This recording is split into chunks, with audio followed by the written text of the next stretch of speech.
제목으로 하나님 말씀을 증거하겠습니다. 우리는 지난 시간에 왜 갑자기 변했을까? 그 주인공이 누구였을까요? 느부갓네살 왕이었죠. 느부갓네살 왕이 갑자기 돌변한 이 장면을 우리가 살펴보면서 은혜 받은 다음이 중요하구나. 하나님께서 어떤 역사를 하신 이후가 중요하다는 걸 우리는 깨닫게 됩니다. 어쨌든 다니엘이 느부갓네살 왕의 꿈을 해석해 주고 나서 느부갓네살은 아니야, 그런 게 어디 있어, 바벨론은 앞으로 영원할 거야, 이렇게 선포를 합니다. 그러면서 금 신상, 황금 신상을 10m 높이 되는, 폭이 3m 되는 어마어마한 신상을 만들어 놓고 이제 모든 백성들, 많은 사람들을 모였는데요, 거기서 절하게 만듭니다. 자, 그런 과정이 이제 나오는데요, 오늘 3장 2절 말씀부터 이어서 함께 보면은 이제 낙성식을 갖습니다. 이 낙성식은 순전히 왕의 자만심, 왕의 교만함, 왕의 모든 것을 드러내기 위해서 낙성식을 하는데요, 목숨을 걸고 계획한 행사였습니다. 이거 잘못했다간 모두가 죽을 수 있기 때문에 목숨을 걸고 이 국가적인 행사를 치르게 됩니다. 자, 2절에 언급된 이 행사장에 나온 이 사람들 명단을 보니까요, 총독과 수령과 행정관과 모사와 재무관과 재판관과 법률사와 각 지방 모든 관원을 느부갓네살 왕이 세운 신상의 낙성식에 참석하게 하매. 아멘. 자, 이 명단 직분들을 보니까 그냥 각 지방의 모든 관원들을 총동원한 걸 볼 수 있습니다. 이 정도면 바벨론 대제국의 모든 7급 공무원 이상은 아마 다 불렀을 겁니다. 학자들은 바벨론의 규모와 위세를 생각할 때 몇만 명에서 10만 명 넘는 인파가 이 낙성식에 왔을 거라고 추정을 합니다. 이렇게 대단한 규모의 국가 행사를 만들어 놓고 낙성식을 할 때 얼마나 자부심이 대단하겠습니까? 그러니까 이 중요한 행사에 모든 이 바벨론 제국에 있던 리더들은 다 참석을 하게 된 거죠. 쉽게 말하면 미국식으로 얘기하면 워싱턴이나 뉴욕이나 LA, 시카고, 이런 시장격인 사람들이 다 모이게 되는 거예요. 그 시장격인 사람이 사드락, 메삭, 아벳느고라고 하죠. 그런데 여기서 이 말씀을 보면 한 가지 미스테리가 있습니다. 다 왔는데 누구 한 사람은 빠져 있습니다. 누굴까요? 그렇죠. 다니엘만 없다는 거죠. 이 정도 중요한 행사를 치르면은 2인자였던, 국무총리였던 다니엘이 없는 게 이상하지 않습니까? 왜 다니엘이 이 자리에 없었을까? 이걸 두고 역사학자들은 이 해석이 분분한데요, 왕을 대신해서 왕궁을 지키고 있다라는 사람도 있고, 아니면 출장, 외근 중이었다라고 말하는 사람도 있습니다. 그런데 한번 생각해 보십시오. 상식적으로 국가적인 대대적인 행사, 우리 부산 인구의 3분의 1 정도가, 그 많은 10만 명 이상이 이 행사에 참석을 하는데 국무총리격인 2인자가 빠진다. 여러분, 말이 되겠습니까? 아무리 외근 중이라 하더라도 국무총리가 돌아와야죠. 대통령이 오고 나라적인 행사인데, 해외 출장 중이라도 빨리 돌아와야죠. 그런데 지금 이 뉘앙스를 보면 느부갓네살 왕은 일부러 다니엘을 부르지 않은 것처럼 보입니다. 의도적으로 다니엘을 외근 출장을 보내놓고 낙성식을 치르고 있다는 거죠. 왜냐하면 아무리 이 왕이 자만감이 높아지고 있지만 다니엘의 전적을 보면, 과거를 보면 이 다니엘은 굉장히 껄끄러운 존재였습니다. 부하가 아닌 거예요. 무슨 뜻일까요? 하나님의 사람이 바로 이런 존재라는 거예요. 어떤 부정, 부패, 사건, 사고가 있는 그 현장에 하나님의 사람이 있으면 그런 죄를 저지르면 안 되는데, 저 사람은 예수 믿기 때문에, 교회 가기 때문에 우리는 이런 거 하면 안 돼, 이런 존재가 되어야 한다는 거죠. 근데 있으나 마나한 존재가 되면 안 된다는 것입니다. 어렸을 때부터 다니엘을 보았는데 다니엘은 두려움이 없었어요. 그래서 이 부하가 오히려 느부갓네살 왕이 부하인 다니엘을 더 두려워하고 있는 거예요. 죄를 못 짓게 하니까, 교만하지 못하게 만드니까. 뿐만 아니라 다니엘은 실력과 인품에서 모든 백성이 인정할 만큼 탁월한 존재였습니다. 그러니까 바벨론이 잘 돌아갈 수 있는 건 느부갓네살 왕이 잘해서가 아니라 2인자 국무총리였던 다니엘이 잘 다스렸고 하나님 뜻 가운데 잘 다스렸기 때문이라는 거죠. 그리고 이 다니엘이 이 믿고 있는 하나님이 얼마나 대단하고 높은지를 알고 있었다는 거예요. 느부갓네살이 이런 다니엘을 두고 황금 무상을 만들어 놓고 낙성식에 다니엘이 오면 이 다니엘이 어떻게 할지 눈에 뻔히 보이는 거예요. 분명히 못하게 만들거나 분명히 하나님의 그 계시를 받아 하나님의 능력 가운데 그렇게 못하게 할 걸 아니까 느부갓네살이 눈에 뻔한 거예요. 이런 게. 그러면 이제 다니엘이 황금상 앞에서 왕이시오, 하나님이 지금 이렇게 하지 말라고 했는데 왜 이러십니까? 분명히 다니엘의 꿈 해석을 기억하시죠? 3년 전에 머리만 황금이고 바벨론이고 황금, 나머지는 금, 은, 금, 철 바뀌었죠? 은, 동, 철. 예, 사람 이름이 아니고 은동철. 이런 식으로 바뀌고 그 다음에 이 밑에는 페르시아와 로마 제국을 지나면서 다 망할 것이라고 했는데 느부갓네살 왕은 모든 걸 뭐로 만들었죠? 황금으로 만들어 놓으면서 페르시아가 어디 있어? 로마가 어디 있어? 바벨론은 영원할 거야. 이러면서 금신상을 만들었다는 거죠. 그러니까 이 황금 신상 앞에서 다니엘이 정면 승부했을 때 모든 국민의 민심은 다니엘에게로 갈 걸 느부갓네살이 알고 있었던 거예요. 명분도 별로 없는 거예요. 그러니까 다니엘은 가까이 하기에 너무 먼 당신이 되어버린 거죠. 다니엘이 제가 보기에는 이 느부갓네살 왕이 일부러 출장을 보내놓고 출장 간 사이에 느부갓네살이 일을 저질러 버린 거죠. 4절을 보니까요. 백성들과 나라들과 각 언어로 말하는 자들아. 그러니까 이 바벨론의 땅덩어리가 얼마나 넓은지 외국어로 말하는 사람들까지도 있었고 그만큼 많은 사람들이 이 낙성식에 몰려들었다는 거죠. 중국을 한번 보십시오. 인구가 얼마나 많고 언어가 얼마나 많고 풍습이 얼마나 다양합니까? 그 인종도 다양하고 또 미국은 또 어떻습니까? 뭐 백인, 흑인, 황인 뭐 다 살고 있지 않습니까? 언어 다르게. 그만큼 땅덩어리가 넓은 대제국이 바벨론이었다는 거예요. 5절 보니까요. 자, 너희는 나팔과 피류와 수금과 사면금과 양금과 생황과 및 모든 악기 소리를 들을 때에 뭐 하라고 하죠? 엎드려 느부갓네살 왕이 세운 금신상에게 뭐 하라고요? 절하라고 이야기를 합니다. 모든 악기를 다 총동원한 거예요. 규모가 엄청났겠죠? 이거 잘못하면 안 되는 행사인 거예요. 음악이 막 엄청난 음악이 막 울리고 있을 때 그 빵빠레가 빵빠방 빰빰빰 빰빠라밤 할 때 뭐 해야 된다고요? 모두가 일제히 절을 해야 되는 거예요. 그냥 이거는 대충 음악 틀어놓고 하는 이런 노래 정도가 아니라 그냥 막 웅장하게 빰빠라밤 빰빰빰 빰빠라밤 하면서 막 폭죽이 막 터지고 울릴 때 10만 명 이상 되는 사람들이 그 앞에서 일제히 막 물결치듯이 앞에 도미노 넘어가듯이 다 절을 하고 있는 거예요. 한번 생각해 보십시오.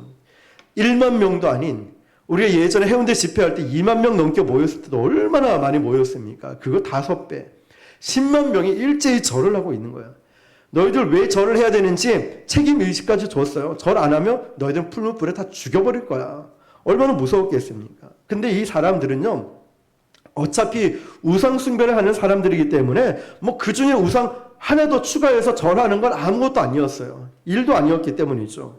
자, 이렇게 절을 하기 시작하는데 빵빠레가 울리면서 이다음부터 문제가 시작된 거예요. 뭐냐면 어떤 사람이 투서를 하는 거예요. 참소를 하죠. 8절 보니까요. 그때가 언제냐면 빵빠레 불면서 이제 절을 하고 있는 그때에 어떤 갈대아 사람이 나와 유다 사람들을 참소하니라. 아멘. 자, 갈대아 사람이 나왔다 그랬습니다. 갈대아 사람. 초반부에 나왔듯이 다니엘과 이 세 친구가 있기 전에는 왕의 옆에서 천문학자들이 옆에서 보좌를 해줬던 그 사람들이 어떤 지역 사람이었냐면 갈대아 사람이었어요. 근데 지금 다니엘과 그 세 친구가 와서 갈대아 사람들은 그냥 이제 뭐 지도새도 모르게 없어진 거예요. 설 자리가 없어진 거죠. 그러니까 지금 터줏대감처럼 왕의 브레인 역할, 왕의 옆에서 천문학적으로 모든 걸 함께 했던 이 갈대아 사람들이 쫓겨난 거예요. 그러니까 지금 이 다니엘과 세 친구에게 빌미를 잡으려고 15년을 기다린 거예요. 근데 다니엘과 세 친구를 아무리 찾아봐도 실력 좋아, 믿음 좋아, 왕의 총애를 받아, 뭐 백성들의 민심도 얻었어, 리더십도 있어, 뭐 하나 꼬투리를 잡을 게 하나도 없는 거예요. 그렇게 있다가 오늘 바로 이때 빌미가 생긴 거예요. 딱 빌미를 찾은 거죠. 유다 사람들이 참소를 했다라고 하는데 바로 갈대아 사람은 왕 보자 했던 그 사람들이 참소를 한 거예요. 그러면서 뭐라고 얘기하냐면 왕이시여 만수무강하옵소서 하면서 아부를 하면서 시작합니다. 그 다음에 뭐라고 하냐면 왕이여 이렇게 당신의 공을 들여 행사를 준비했는데 왕의 명령을 어기고 절을 하지 않는 사람이 있습니다 라고 얘기하는 거예요. 12절 우리 같이 읽어볼게요. 시작.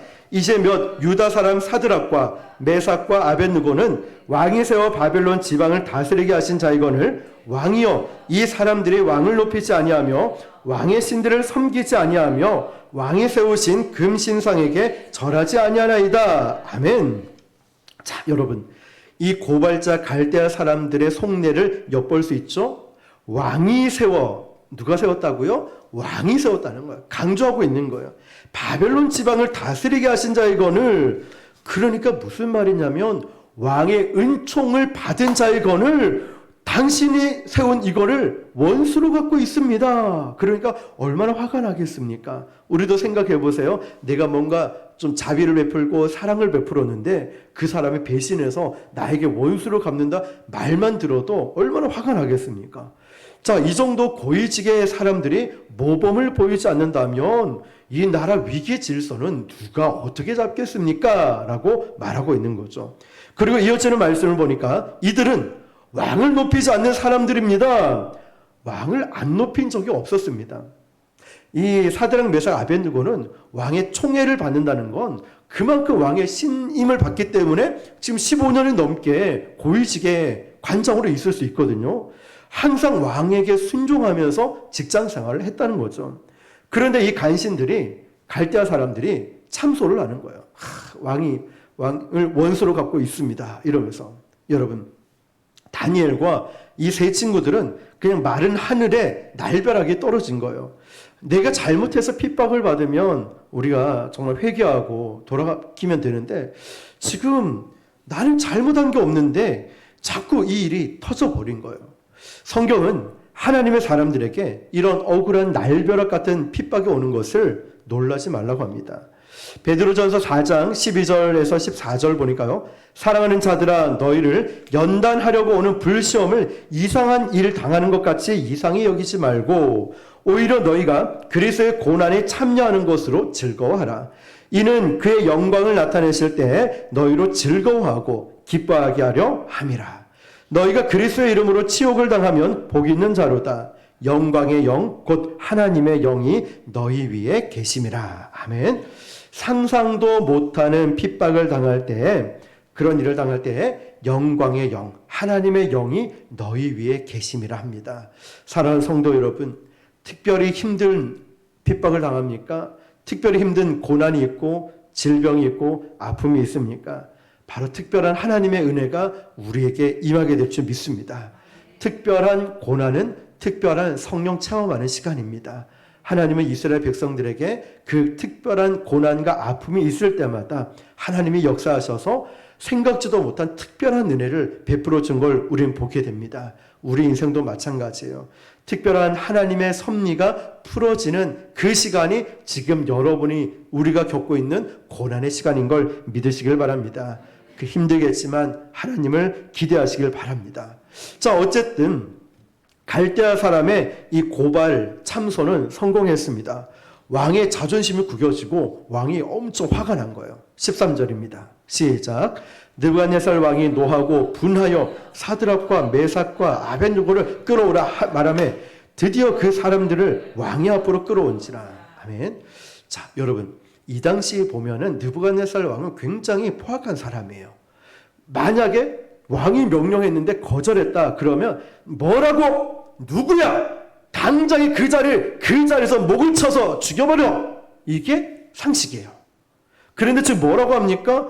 왕이 노하고 분했는데 사드락 메삭 아벳느고를 뭐 하라고요? 끌고 오라. 데리고 오라. 라고 말을 하고 있는 거예요. 자, 왜냐하면 분명히 다른 사람 같으면 그 자리에서 쳐 죽였을 텐데 누가 내 명령을 거역했단 말이야? 딱 물어보니까 왕이시오. 사드락과 메삭과 아벳느고입니다. 왕이 그 얘기를 듣는 순간 딱 얼어붙은 거예요. 누구라고? 경상도 사람 아니겠죠. 누구라고 누구니? 어쨌든 누구라고 물었겠죠. 그러니까 물어보니까 누구냐면 사드락, 메삭, 아벳느고인 거예요. 이름이 거명되니까 왕이 이제 사태 파악이 된 거예요. 그냥 하급 공무원도 아니고 고위직, 쉽게 말하면 미국식으로 LA, 시카고, 워싱턴, 뉴욕 이런 이 대통령과 맞먹는 그런 권력을 가진 이 사람을 죽일 수가 없는 거예요. 게다가 아무런 잘못 없고 왕의 총애를 받고 있던 15년 동안이나 탁월한 실력과 리더십으로 온 백성의 존경을 받고 있는 이 사람들을 죽여버릴 수가 없다는 거죠. 그래서 드디어 신문이 시작되는데 데려와! 해서 막 데려왔습니다. 왕 앞으로 끌려갔는데 왕이 이 세 친구들을 신문하는데 근데 참 재밌는 부분이 있어요. 왕이 말하는 언어와 매너를 보면 왕이 굉장히 곤혹스러워하면서 얘기를 하는 걸 발견하게 됩니다. 우리 14절, 15절을 한번 같이 읽어볼게요. 시작. 느부갓네살이 그들에게 물어 이르되 사드락, 메삭, 아벳느고야 너희가 내 신을 섬기지 아니하며 내가 세운 금신상에게 절하지 아니한다 하니 사실이냐? 잠깐만요. 질문입니다. 사실이냐라고 했으면 사드락, 메삭, 아벳느고가 대답을 해야 되는데 15절 볼게요. 시작. 이제라도 너희가 준비하였다가 나팔과 피리와 수금과 사면금과 양금과 생황과 및 모든 악기 소리를 들을 때 내가 만든 신상 앞에 엎드려 절하면 좋거니와 너희가 만일 절하지 아니하면 즉시 너희를 맹렬히 타는 풀무불 가운데에 던져놓을 것이니 능히 너희를 내 손에서 건져낼 신이 누구이겠느냐 하니. 아멘. 자, 여러분 14절 말씀 보면은 절하지 않는 게 사실이니? 라고 물었으면 뭐가 나와야 돼요? 대답을 해야 되잖아요. 그래, 대답을 변명하지 말고 네, 아니요 이거만 대답해. 근데 대답도 기다리지 않고 사드락, 메삭, 아벳느고는 아마 대답하려고 왕이시오 말할 타이밍을 주지 않는 거예요 지금. 그러면서 괜찮아 대답 안 해도 괜찮은데 내가 한번 봐줄 테니까 기회를 줄 테니까 자 봐. 이제라도 너 준비했다가 나팔, 피리, 수금, 사면금, 양금, 생화 모든 악기 들을 때 너 이렇게 절하면 돼. 아주 상세하게 기회를 한 번 더 줄 테니까 그렇게 하라라고 얘기합니다. 여러분 이 장면이 참 웃기는 장면 아닙니까? 왕이 얼마나 곤혹스러워하는지 느껴지시죠? 그냥 네 하고 절하면 좋은데 사드락, 메삭, 아벳느고도 절을 안 할 것 같은 거예요. 그러면 좋을 것 같다라고 왕이 오히려 대답을 합니다. 자, 왜 이렇게 됐는가? 우리 과거를 한번 추리해 보면은 2600년 전으로 돌아가 보면은 감히 이 절대 명령에 거절한 사람이 사드락, 메삭, 아벳느고라는 그 이름을 듣는 순간에 그 세 사람이 이제 저 겉으로부터 오고 있는 왕 앞으로 오는 이 사이에 왕의 머리가 복잡해지기 시작하는 거예요. 자신이 최고라는 교만, 감히 내 앞에서 아무도 거절할 사람 없을 거야. 자신만만했었거든요. 그리고 이 제국이 영원할 거라는 이 믿음을 가지고 확신을 가지고 신상 앞에 10만 명이 넘는 사람 앞에 모두가 절하고 절 안 하면 풀무불에 다 죽을 거야. 이렇게 선포를 했는데 제일 껄끄럽게 생각했던 사람 한 사람이 있었어요. 누굴까요? 그렇죠. 다니엘이 있었어요. 그래서 다니엘을 초대하지 않고 외근 출장을 보내버렸는데 이제는 아무도 거절하지 못하겠지 라고 생각했는데 아니 이걸 웬걸? 생각지도 못한 사드락, 메삭, 아벳느고가 네가 그럴 줄 몰랐다 이러면서 거절을 하고 있다는 거예요. 그때 왕이 정신이 번쩍 든 거예요. 맞다. 다니엘의 친구구나. 내가 왜 그 생각을 못했지? 사드락, 메삭, 아벳느고도 출장을 보내든지 초대를 안 하든지 아니면 어떤 일을 만들어서 못 오게 만들었어야 했는데 내가 왜 이 생각을 못했을까? 후회를 하고 있는 거예요. 그러니까 다니엘이 15년 전이나 지금이나 두려움이 없던 존재였는데 15살 소년 때나 18살 때나 그리고 자기 앞에 두려움 없이 제국의 흥망성쇠를 하나님의 이름을 선포했던 사람이고 사자 같은 다니엘의 지혜와 믿음 안에서 이 세 사람도 똑같은 믿음인데 앞으로 어떻게 반응할지 이게 보이는 거예요.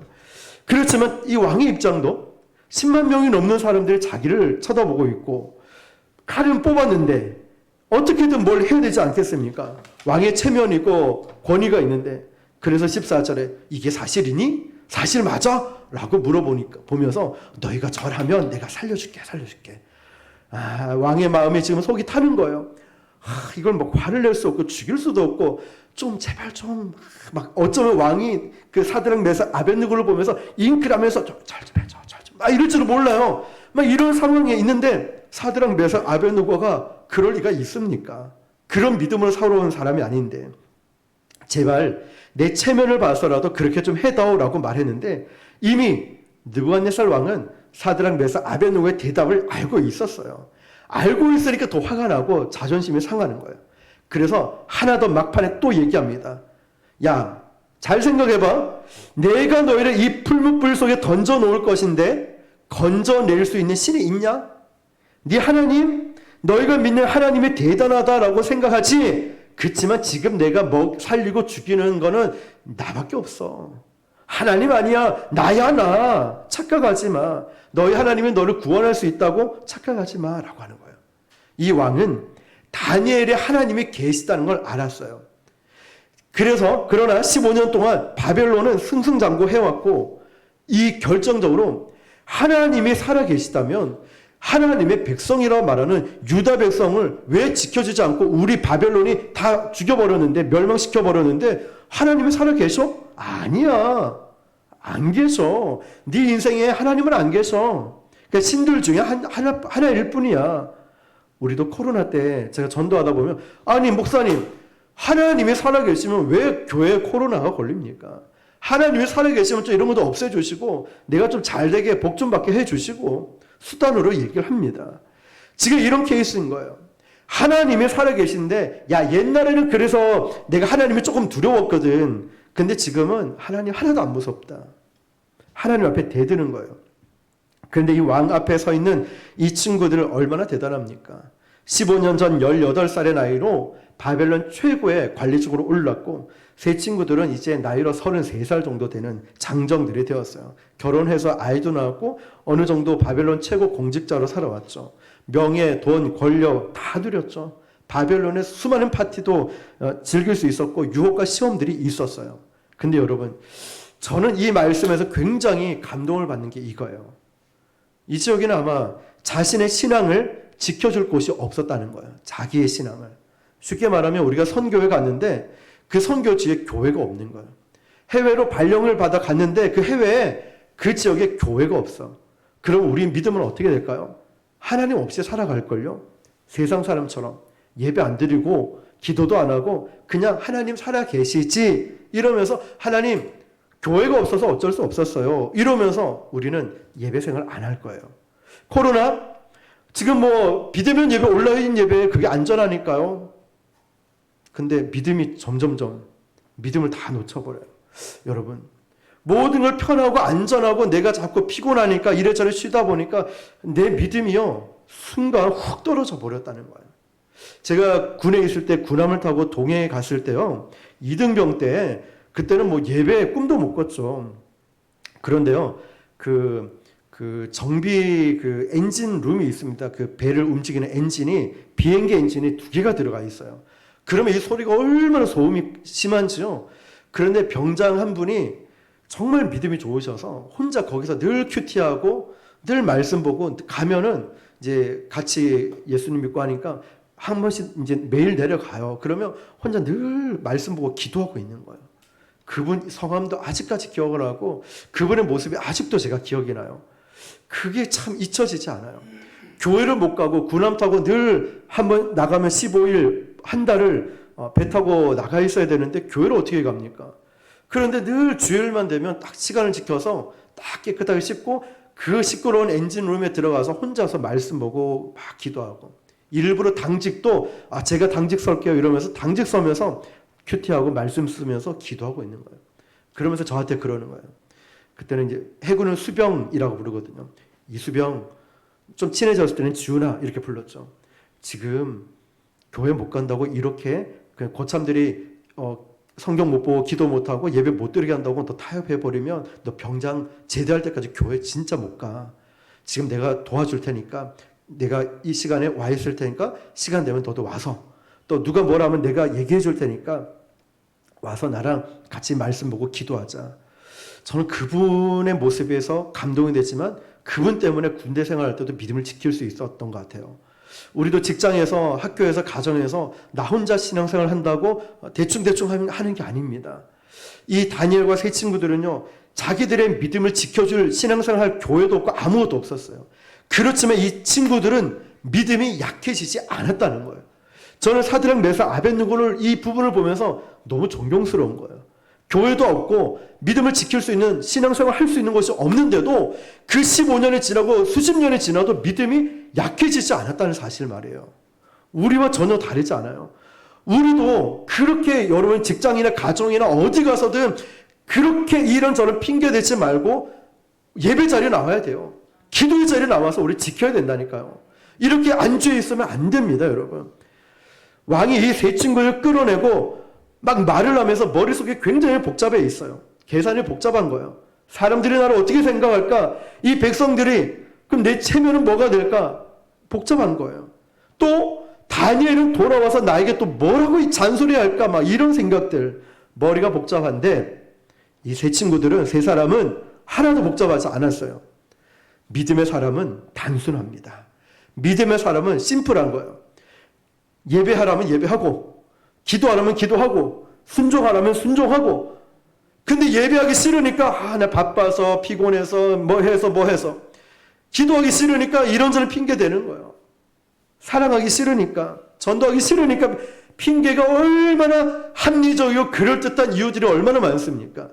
근데 우리가 예배 드리려고 마음 먹으면 힘들어도 피곤해도 추워도 딱 나오고 하면 간단합니다. 네, 갈게요. 끝. 뭐 설명할 필요도 없어요. 하나님 순종할게요. 끝. 하나님 제가 예배하겠습니다. 끝. 걱정할 거 고민할 거 하나도 없습니다. 다니엘과 세 친구들은 영적 마지노선을 쫙 그어놓고 거기를 넘어서지 않았어요. 그 선을 넘지 않았다고요. 하나님이 기뻐하시는 딱 여기까지 타협하지 않았다니까요. 우리도 나는 주일은 예배 지킵니다. 저는 기도생활 이렇게 하겠습니다. 저는 제가 맡은 사명 잘 감당하겠습니다. 기준을 정해놓고 뜻을 정한 인생이 되어야 되지 않겠습니까? 말이 막 복잡해져요. 지금 느부갓네살 왕은 막 뒤엉키고 자기가 무슨 말 하는지도 몰라요.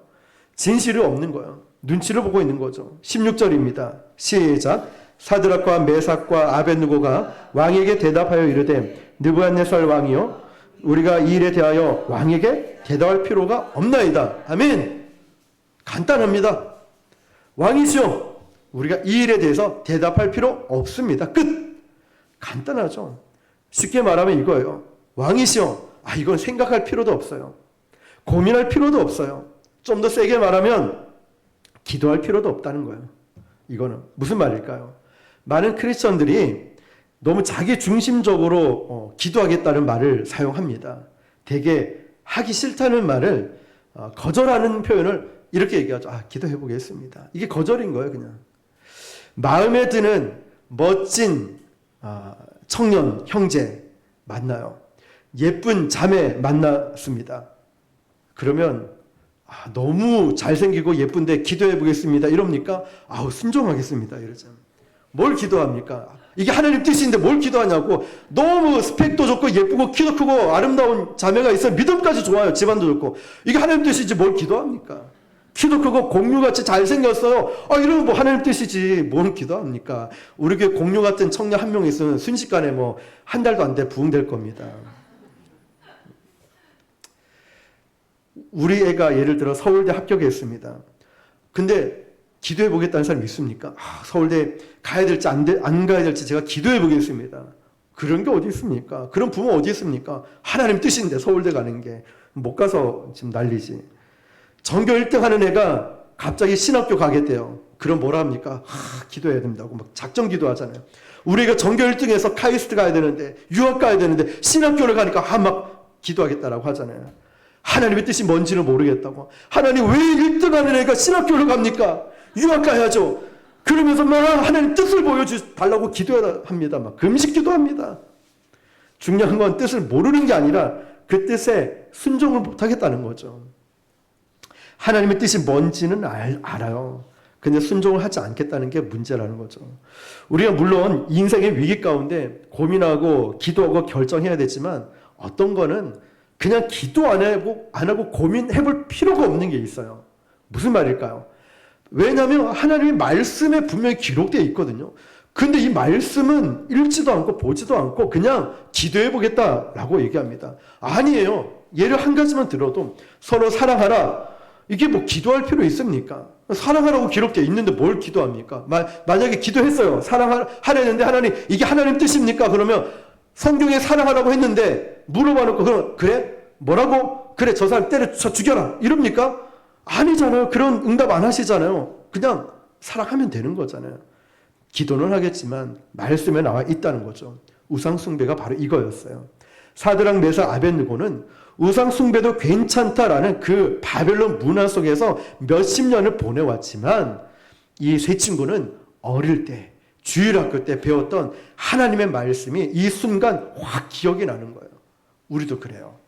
우리도 정말 어렵고 힘들 때 어렸을 때 배웠던 하나님의 말씀이 위기 가운데 말씀이 작용하기, 역사하기 시작한다는 거예요.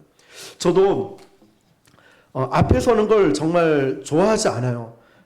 어딜 가도 그냥 따라가는 걸 좋아하지, 저는 뭐 카리스마 있는 것도 아니고 뭐 이렇게 앞에서 막 끌고 가는 걸 그렇게 썩 좋아하진 않습니다.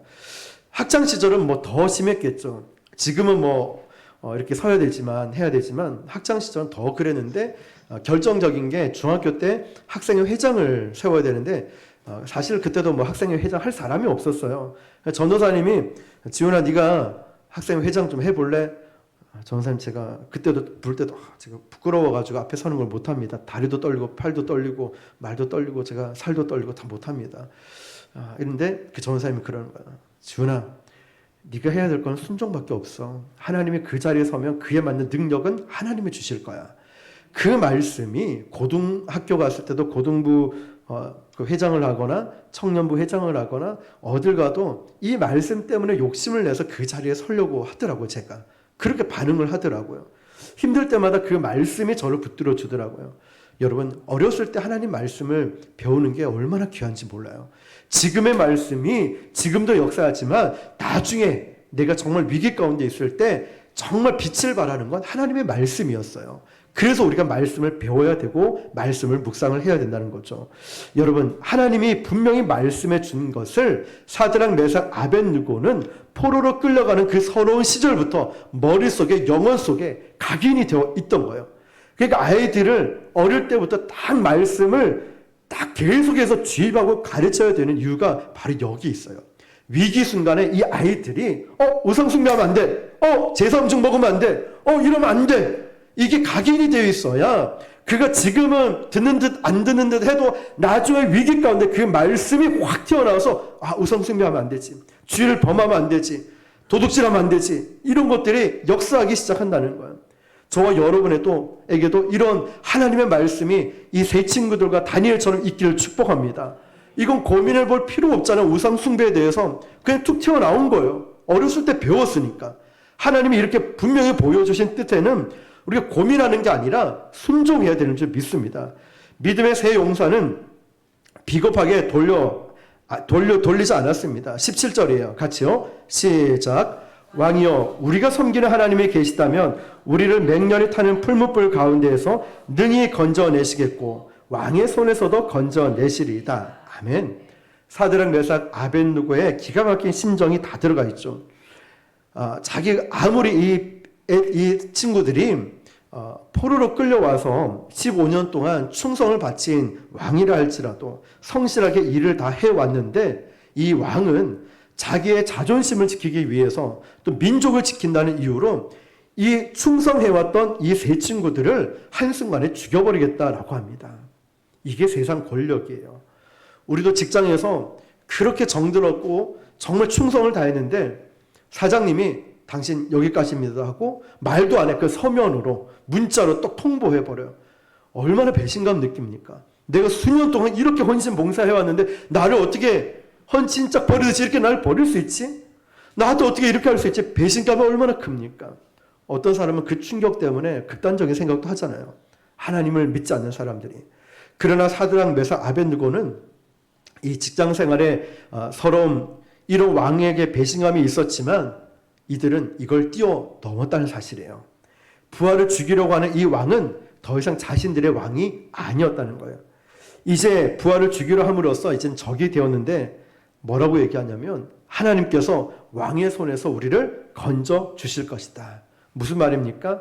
인간의 왕, 당신은 나를 버렸지만 하나님은 나를 버리지 않습니다. 당신은 나를 배신하고 당신은 나를 죽이려 하지만 나의 참된 왕이신 하나님은 나를 지켜주십니다. 이 당당하게 얘기하는 거예요. 이제 당신은 나의 느부갓네살 왕, 당신은 나의 왕이 아닙니다. 확실하게 얘기하잖아요.